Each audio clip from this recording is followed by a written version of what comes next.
Özbekistan aslında yalnızca bir ülke değil, tarihin yön değiştirdiği coğrafyalardan biri. Bugün Taşkent'i gezeceğiz. Bulunduğumuz bu topraklar yüzyıllar boyunca İpek yolunun en önemli merkezlerinden biri olmuş. Yani yalnızca tüccarlar değil, seyyahlar, sanatçılar ve düşünürler de bu yolları kullanırmış. Bu coğrafya yalnızca ticaretle değil, bilgiyle de dünyayı etkilemiş. Bazı şehirler sadece okuyup araştırmakla anlaşılmıyor, gelip gözümüzle görmemiz ve hissetmemiz gerekiyor. Bu sıradan bir gezi değil, Fergana Vadisi'nin turizm potansiyelini tanıtmak amacıyla düzenlenen resmi bir basın turuna davet edildim. Bir hafta boyunca Taşkent, Andijan ve Fergana Vadisi'nin diğer şehirlerini gezeceğiz.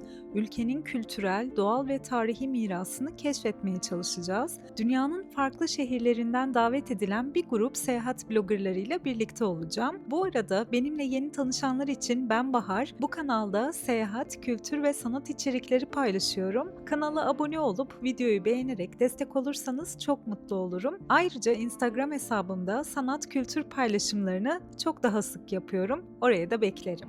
Taşkent'te ilk durağımız İslam Medeniyeti Merkezi oluyor. Açıkçası buraya gelirken sadece eski el yazmaları ve tarihi eserler göreceğimi düşünüyordum. Ama içeride fark ettim ki burası aslında çok daha büyük bir hikaye anlatıyor. Çoğumuz İslam medeniyetini daha çok dini yönüyle biliyoruz. Oysa bir dönem bu coğrafya astronomi, matematik, tıp, coğrafya ve felsefenin de en önemli merkezlerinden biriymiş. Bu coğrafya yalnızca ticaretle değil, bilgiyle de dünyayı etkilemiş. Mesela bugün hayatımızın her alanında, hatta sosyal medyada bile sıkça duyduğumuz algoritma kelimesi var ya, işte o kelime adını bu coğrafyada yetişen büyük matematikçi El-Harizmi'den alıyor. Modern cebirin temellerini atan bilim insanlarından biri kabul edilen El-Harizmi'nin eserleri daha sonra Latinceye çevriliyor ve Avrupa üniversitelerinde okutulmaya başlanıyor. Ve sonra El-Fergani çıkıyor karşımıza. Adını birkaç gün sonra ziyaret edeceğimiz Fergana Vadisi'nden alan bu büyük astronomun eserleri yalnızca Orta Asya'da değil, Avrupa'da da yüzyıllarca okutuluyor. Hatta bazı tarihçiler Kristof Kolomb'un yaşadığı dönemde kullanılan coğrafya ve astronomi bilgisinin şekillenmesinde El-Fergani'nin çalışmalarının etkisinden söz ediyor. Bunu düşünmek bile bana inanılmaz geliyor. Birkaç gün sonra gezeceğimiz bu vadiden çıkan bir bilim insanı bundan 1000 yıl önce gökyüzünü inceliyor, yüzyıllar sonra ise fikirleri kıtaları aşıp Avrupa'ya ulaşıyor. Sonra Biruni çıkıyor karşımıza. Yaklaşık 1000 yıl önce yaşayan bu büyük bilim insanı bir dağın tepesine çıkıp ufka bakarak dünyanın yarıçapını hesaplamaya çalışıyor ve ortaya çıkan sonuç bugün bildiğimiz değere şaşırtıcı derecede yakın. Beni etkileyen şey sadece sonucu değil, bunu teleskopların, uyduların ve modern teknolojinin olmadığı bir dönemde yapmış olması. Herkesin çok iyi bildiği İbn Sina'dan da söz edelim. Buhara yakınlarında yetişen bu büyük hekim ve filozofun yazdığı El Kanun fit Tıp, yüzyıllar boyunca Avrupa'nın en önemli tıp kitaplarından biri olarak okutuluyor.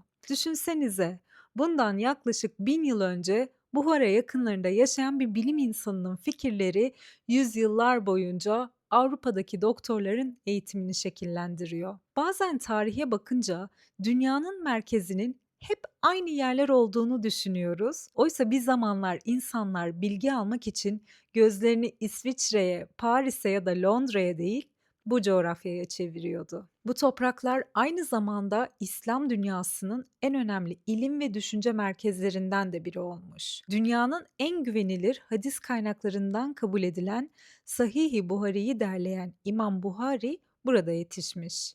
Bugün milyonlarca Müslümanın okuduğu ve referans aldığı eserlerin arkasında Buhara'da doğan bir alim var. Maturidi, Nakşibend, bugün hala milyonlarca insanın inanç dünyasını etkileyen bu önemli isimler de yine bu topraklardan çıkmış. Yani bu topraklar yalnızca ticaret yollarının değil, bilginin, düşüncenin ve inancın da kesiştiği bir merkez haline geliyor. Bu yüzden Özbekistan'da gezerken yüzyıllar boyunca dünyanın yönünü etkilemiş bir medeniyetin izlerini takip ettiğinizi unutmamak gerekiyor.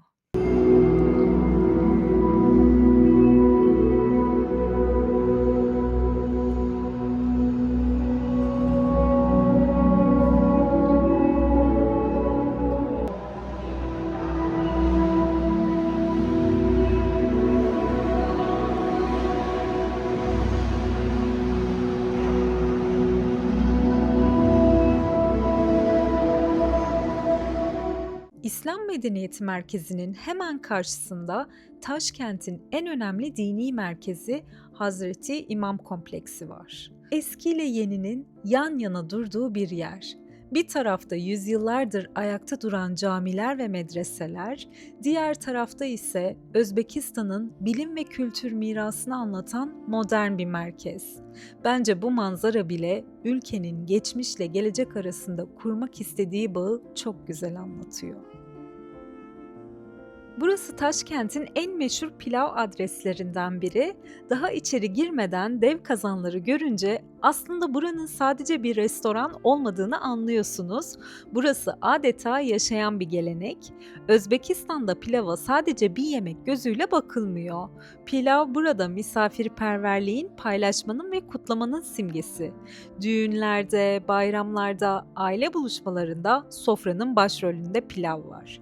Hatta 2016 yılında Özbek pilavının sadece tarifi değil, pişirme ve paylaşma kültürü de UNESCO somut olmayan kültürel miras listesine girmiş.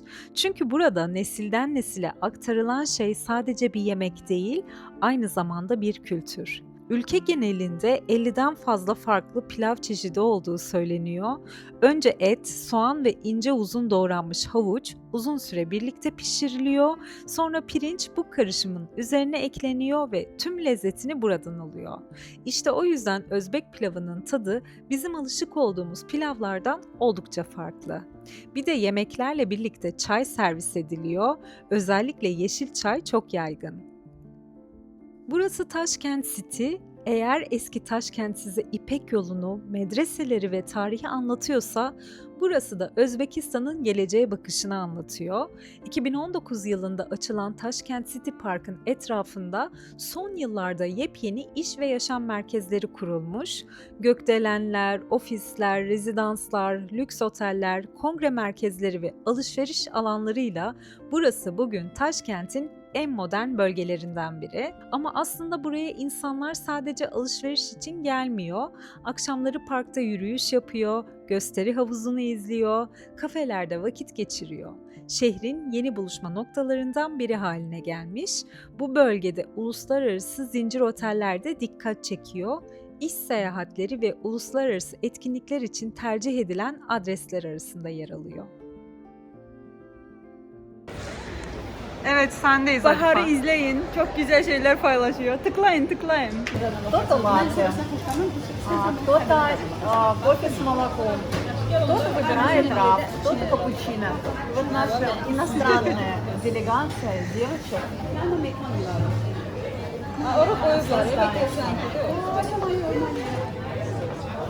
Taşkent'e çocuklarla seyahat ediyorsanız Magic City'yi de listenize mutlaka ekleyin. Giriş ücretsiz, sadece kullanmak istediğiniz oyuncak ve aktiviteler için ödeme yapıyorsunuz. Masalsı atmosferi ve akşam ışık gösterileriyle aileler için harika bir durak.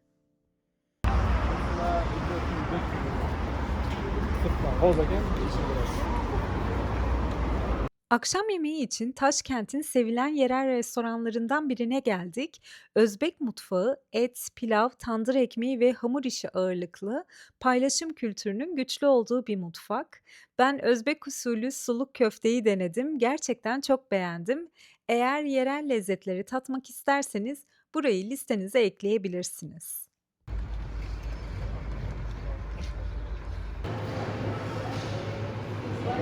Saat sabah 5. Biz havaalanındayız. Uçakla Andijan'a geçeceğiz. Çoğu insan Özbekistan'a gelince Semerkant'ı, Buhara'yı geziyor. Ama bu basın turunun amacı biraz farklı. Özbekistan bugün yalnızca geçmişini değil, daha az bilinen bölgelerini de dünyaya anlatmaya çalışıyor. Bu yüzden Fergana Vadisi tam olarak bu hikayenin merkezinde yer alıyor. Çünkü bu bölge yaşayan bir kültür arşivi gibi. Önümüzdeki birkaç gün boyunca Andijan'dan Namangan'a, Margilan'dan Rishton'a kadar uzanan bir rota izleyeceğiz. Bir yandan da şu sorunun peşine düşeceğiz. 1000 yıl önce bilim insanları, düşünürler ve tüccarlarla dünyanın dikkatini çeken bu coğrafya bugün ziyaretçilerine ne anlatıyor? Açıkçası ben de en az sizin kadar merak ediyorum.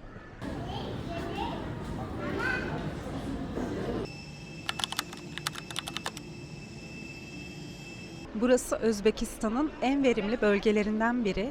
Meyve bahçeleri, pazarlar, köyleri ve hareketli şehirleriyle ülkenin üretim merkezlerinden biri sayılıyor. Andijan sokaklarında gezerken bir şey dikkatimi çekti. Burada hayat oldukça sakin ama aynı zamanda çok canlı. Turistlere göre değil de kendileri için yaşayan bir şehir hissi veriyor. Belki de bu yüzden bana çok samimi geldi.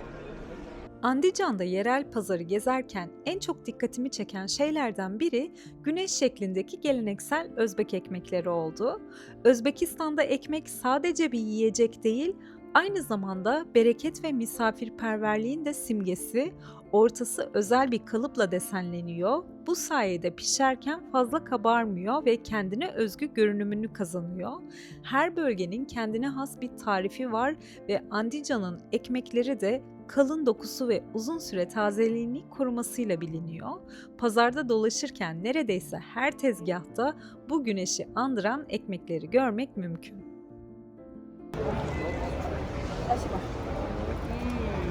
Вкусно.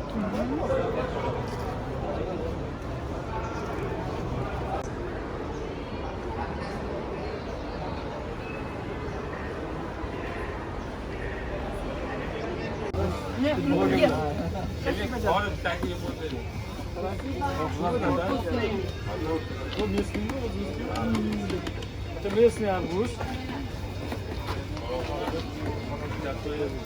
Bir sonraki durağımız Andijan Bölgesi Tarih ve Kültür Müzesi. Burası Fergana Vadisi'nin en önemli müzelerinden biri ve bölgenin binlerce yıllık geçmişine ışık tutuyor. Müzede arkeolojik eserlerden geleneksel el sanatlarına, eski el yazmalarından Babür ve Timurlular dönemine ait koleksiyonlara kadar 66 binden fazla eser bulunuyor. Andijan'ın kültürünü ve tarihini daha yakından tanımak isteyenler için kesinlikle görülmeye değer bir durak. Camilerde ilk dikkat çeken şey Orta Asya İslam mimarisinin izlerini taşıyan turkuaz kubbeler, yüksek minareler ve geometrik çini süslemeler. Mavi ve turkuaz tonları gökyüzünü ve sonsuzluğu simgelerken duvarlarda ve kubbelerde gördüğümüz desenler çoğunlukla İslami geometrik motiflerden ve hat sanatından oluşuyor.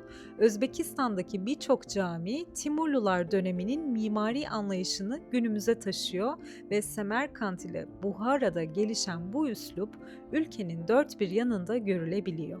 Bir sonraki durağımız Babür Müzesi. Burası Andijan'da doğan Babür'ün hayatını anlatıyor. Babür henüz 12 yaşındayken Fergana tahtına çıktı. Genç yaşta yaşadığı taht mücadeleleri onu Kabil'e, ardından Hindistan'a götürdü. Babür İmparatorluğunu kurdu ve bu imparatorluk yaklaşık 330 yıl boyunca Güney Asya'nın en güçlü devletlerinden biri oldu. Babür sadece başarılı bir komutan değildi, aynı zamanda şair, yazar ve doğaya büyük ilgi duyan bir hükümdardı. En önemli eseri olan Babürname, tarihçilerin dünyanın ilk ayrıntılı otobiyografilerinden biri olarak kabul ettiği çok değerli bir eser. Savaşları anlatırken bile şehirleri, bahçeleri, insanları, bitkileri ve günlük yaşamı büyük bir gözlem gücüyle kaleme almış. Bugün Özbekistan'da Babür sadece büyük bir hükümdar olarak değil, bilgisi, vizyonu ve kültüre verdiği önemle gurur duyulan tarihi şahsiyetlerden biri olarak görülüyor. Andijan'daki bu müzede Özbekistan'ın tarihine ve yetiştirdiği önemli isimlere verdiği değerin güzel bir örneği. Akşam yemeği için Orta Asya'nın en köklü yemeklerinden biri olan beş parmak servis edildi. Adı elle yenmesinden geliyor.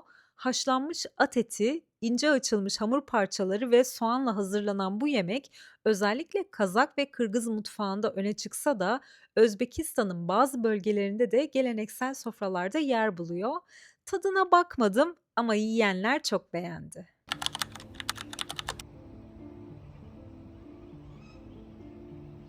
Bugün Margilan ve Riştan'ı gezeceğiz ve sanırım bu yolculuk boyunca beni en çok etkileyen yerler olacak. Çünkü burada kültür sadece müzelerde sergilenen bir şey değil, insanların ellerinde yaşamaya devam ediyor. Margilan yüzyıllardır İpek yolunun en önemli tekstil merkezlerinden biri olarak biliniyor. Bugün hala geleneksel yöntemlerle ipek üreten atölyeler var. Bir kumaşın ortaya çıkması için geçen emeği görünce insanın hızlı tüketim alışkanlıklarını da sorgulaması kaçınılmaz oluyor tabii. Rishta'nın meşhur seramikleri yalnızca Özbekistan'da değil, tüm Orta Asya'da da tanınıyor. Onları da göreceğiz. İpek yolunun ruhu bence tam olarak buralarda saklı. Yollarda değil, insanların ellerinde. Margilan'daki ilk durağımız bu büyük kompleks. Margilan'ın en önemli tarihi ve manevi merkezlerinden biri olan külliye, 12. yüzyılın büyük İslam hukukçusu Burhanettin el-Mergani'nin türbesine ev sahipliği yapıyor. Kendisinin kaleme aldığı El-Hidaye, aradan yaklaşık 900 yıl geçmesine rağmen bugün hala birçok ülkede İslam hukuku eğitiminde temel kaynaklardan biri olarak okutuluyor. Komplekse giriş ücretsiz ve yıl boyunca hem yerli hem de yabancı ziyaretçilere açık. Özellikle dini ve kültürel turların önemli duraklarından biri olduğu için gün içinde rehberli gruplarla da sıkça karşılaşıyorsunuz. Margilan şehir merkezine oldukça yakın olduğu için taksiyle de ulaşılabiliyor. Bugün burası sadece bir türbe değil, Özbekistan'ın ilim geleneğine verdiği değeri gösteren önemli sembollerden biri. Zaten son yıllarda bölgeyi daha büyük bir kültür ve turizm merkezi haline getirmek amacıyla çevresinde kapsamlı bir turizm kompleksi inşa edildi. Şimdi de Özbekistan'ın en köklü geleneklerinden birinin peşindeyiz. Burası Margilan'daki İpek Üretim Merkezi. Aslında Margilan yüzyıllardır İpek yolunun en önemli duraklarından biri olarak biliniyor. Çin'den batıya giden kervanlar burada durup ipek ticareti yapmış ve şehir zamanla Orta Asya'nın en önemli ipek merkezlerinden biri haline gelmiş. Burada ipeğin yolculuğunu en başından sonuna kadar görebiliyorsunuz. Önce dut yapraklarıyla beslenen ipek böcekleri kozalarını örüyor. Kozalar sıcak suda yumuşatılıyor ve tek bir kozanın içinden yüzlerce metre uzunluğunda incecik bir ipek lifi dikkatlice çıkarılıyor. Sonra bu lifler doğal bitkilerden ve minerallerden elde edilen boyalarla renklendiriliyor. En sonunda da ahşap el tezgahlarında tek tek dokunuyor. İlginç olan şu ki desenler kumaş dokunduktan sonra değil, iplikler daha dokunmadan önce tek tek bağlanıp boyanıyor. Bugün Margilan'da bu kumaşların geleneksel yöntemlerle üretilmesi UNESCO tarafından korunmaya değer kültürel miras uygulamaları arasında gösteriliyor. En çok hoşuma giden şey burada sadece kumaş üretilmiyor, yaklaşık 1000 yıllık bir zanaat geleneği de nesilden nesile aktarılmaya devam ediyor. Sanırım İpek yolunun ruhu tam da böyle bir şey. Özbekistan'da pilav konusunda tek bir doğru yok. Her şehir, hatta neredeyse her usta aynı yemeği kendi yorumuyla hazırlıyor. Biz de her durakta farklı bir pilav deniyoruz. Tatları değişiyor, pişirme teknikleri değişiyor ama değişmeyen tek şey hepsi inanılmaz lezzetli. Yemekten sonra rotamızı Rishton'a çeviriyoruz. Margilan ile Rishton'un arası 50 kilometre. Yol boyunca Fergana Vadisi'nin yemyeşil tarım arazileri bize eşlik ediyor ve sonunda Özbekistan'ın belki de en ünlü seramik şehrine geliyoruz. Rishton'da seramik sadece bir zanaat değil, yaklaşık 1000 yıldır yaşayan bir gelenek. Buranın ünü aslında toprağından geliyor. Rishton'un altında bulunan kırmızımsı kil o kadar kaliteli ki ustalar yüzyıllardır başka hiçbir bölgeden kil getirmeden seramik üretebiliyor. Bir de o meşhur turkuaz mavisi var. Rishton seramiklerini gördüğünüz anda tanıyabiliyorsunuz. Bu rengin sırrı ise işkor adı verilen tamamen doğal bir sır. Dağlarda yetişen özel bitkilerin külü, doğal mineraller ve kuvars kullanılarak hazırlanıyor. Yani bugün gördüğünüz o parlak mavi renk yüzyıllardır neredeyse aynı yöntemle elde ediliyor. Atölyede en çok hoşuma giden şey ise her parçanın tek tek elde yapılması oldu. Yani burada birbirinin tamamen aynısı iki tabak bulmanız neredeyse imkansız. Riştan seramiklerinde sıkça nar, lale, pamuk çiçeği, hayat ağacı ve geometrik motifler kullanılıyor. Bunların her biri bereketi, doğayı ve yaşamı simgeliyor. Gelmişken hediyelik almayı unutmayın ve seyahatiniz boyunca yanınızda nakit para taşımanızı öneriyorum. Rishton'dan sonra sıradaki durağımız Kokand. Kokand, Fergana Vadisi'nin tarih boyunca en önemli şehirlerinden biri olmuş. Özellikle 18. ve 19. yüzyıllarda Kokand Hanlığı'nın merkezi olduğu için bölgenin siyasi, ticari ve kültürel hayatında çok güçlü bir yere sahip. Burada gezdiğimiz en etkileyici yapı ise Hudayer Han Sarayı. Özbekistan mimarisinde en sevdiğim şey gösterişin detaylarda saklı olması. İlk bakışta sade görünüyor ama biraz yaklaştığınızda geometrik desenler, el işçiliği çiniler, turkuaz kubbeler ve inanılmaz bir simetri ortaya çıkıyor. Zaten mimarlık üzerine yapılan araştırmalarda da Timurlu dönemine ait yapıların en dikkat çekici özelliklerinden birinin geometri ve simetri olduğu anlatılıyor. Yani gördüğünüz desenler sadece süs olsun diye yapılmamış, her şey belirli bir düzenin parçası. Ne kadar yaklaşırsanız o kadar fazlasını görüyorsunuz. Araştırırken öğrendiğim en ilginç detaylardan biri ise geleneksel Özbek evlerinde asıl önemli olanın cephe değil, avlu olmasıydı. Çünkü günlük yaşam evlerin merkezindeki avlularda geçiyor. Bu yüzden evler sokağa karşı oldukça sade tutulurken en özenli bölümler içeride tasarlanıyor. O kapıdan içeri girmeniz, avluyu görmeniz ve ağacın gölgesinde biraz vakit geçirmeniz gerekiyor. Çünkü asıl güzellik içeride saklı. Tamam. Özbek çaypalak abi. Kola. Teşekkür ederim. Kola boladı. Gerçi şekilde Özbekistan'a gelmeyin çünkü Ha, kola. sen gülürsen sen orada tercühle çünkü kökeleceksiniz. Orada yemekler koyacağım. Her yerde yemek çekeceğim. Yok, sen o emosiyon necə verməsən? Belə insanlar elə bilsin ki, sən onu pisləyəcəksən, qəti şəkildə gəlmiş. İdarəçi belə şey göstərəcək. Məncə elə eləməlisən Sabah ki, şəkəri yoxdur. qəti şəkildə gəlməyin Özbəkistan. Çok Çünki bezelere eşek. Nето. Eşitmeye kız. Место илтимос. Fergana Vadisi'ni keşfetmeye devam ediyoruz. Bulunduğumuz yer Ahsikent Arkeoloji Parkı. Açıkçası buraya gelmeden önce adını hiç duymamıştım ama hikayesini öğrenince gerçekten çok etkilendim. Bugün burada sadece kalıntılar görüyorsunuz ama yaklaşık 1000 yıl önce burası Fergana Vadisi'nin en önemli şehirlerinden biriydi. İpek Yolu üzerindeki stratejik konumu sayesinde ticaretin, zanaatin ve kültürün buluştuğu büyük bir merkez haline geliyor. Peki sonra ne oluyor? 1620'li yıllarda meydana gelen büyük bir deprem şehri neredeyse tamamen yok etmiş. Hayatta kalan insanlar bugünkü Namangan çevresine taşınmış ve Ahsikent zamanla terk edilmiş.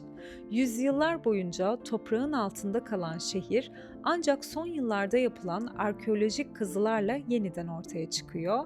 Üzerinde yürüdüğümüz bu toprakların altında hala gün yüzüne çıkarılmayı bekleyen büyük bir şehir var.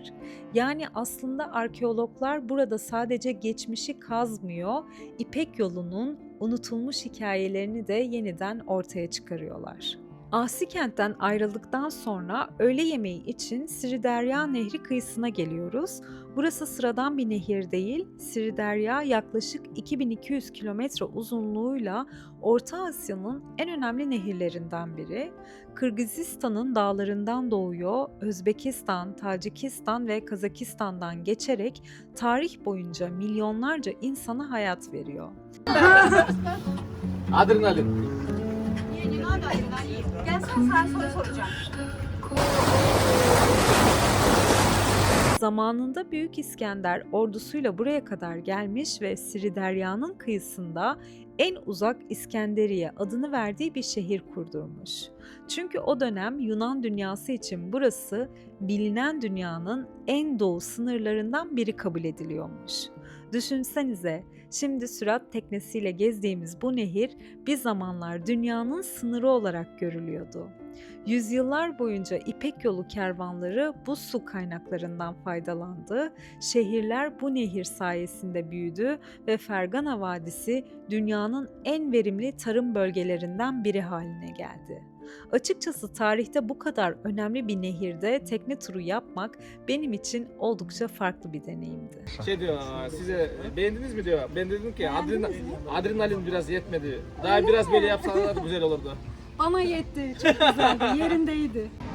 Gençler eğleniyor, ben videolarını çekiyorum.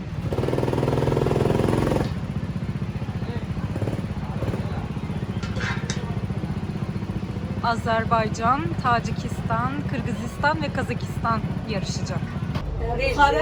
Buxara Xivəni görmədən Taşkəndi bəyənəcəksən, amma Buxara Xivə, Səmərqənd, Samarkand. Это красиво, çox gözəldir. Riştan sənətkarlıq mərkəzidir. Evet. Sənətkarlıq mərkəzi üçün Riştana gedilməlidir. Amma tarixi hiss etməkdən ötürü Buxara Xivə, Səmərqənd mütləq görülməlidir. İradenin tavsiyelerine uyunuz. Bir də gələcəm. Son durağımız Babür Parkı. Aslında burası sadece bir park değil, her yıl düzenlenen Uluslararası Çiçek Festivali sayesinde Özbekistan'ın en renkli noktalarından biri. Bu yıl Namangan bir ay içinde ekip halinde en çok çiçek dikme rekoruyla Guinness Rekorlar kitabına girdi. Yaklaşık 30 milyon çiçekten bahsediyorum. Açıkçası bu kadar renkli bir atmosferi Fergana Vadisi'nin ortasında görmek beni çok mutlu etti. Buraya ilk kez gelecek olsaydım muhtemelen rotama önce Semerkant, Buhara ve Hive gibi herkesin hayalini kurduğu o klasik şehirlerle başlardım. Ama eğer bir gün bu ülkeyi gerçekten anlamak isterseniz işte o zaman rotanızı Fergana Vadisi'ne çevirin. Çünkü burada sadece anıtları değil, yaşayan kültürü görüyorsunuz. Atölyelerde hala dokunan ipeği, usta ellerde şekillenen seramikleri, nesilden nesile aktarılan yemekleri ve tarihin günlük hayatın içinde yaşamaya devam edişini. Ben bu yolculuğa Özbekistan hakkında çok az şey bilerek geldim. Şimdi ise buradan yalnızca güzel anılarla değil, çok daha büyük bir merakla ayrılıyorum. Özbekistan benim için kesinlikle yeniden dönmek isteyeceğim ülkelerden biri oldu.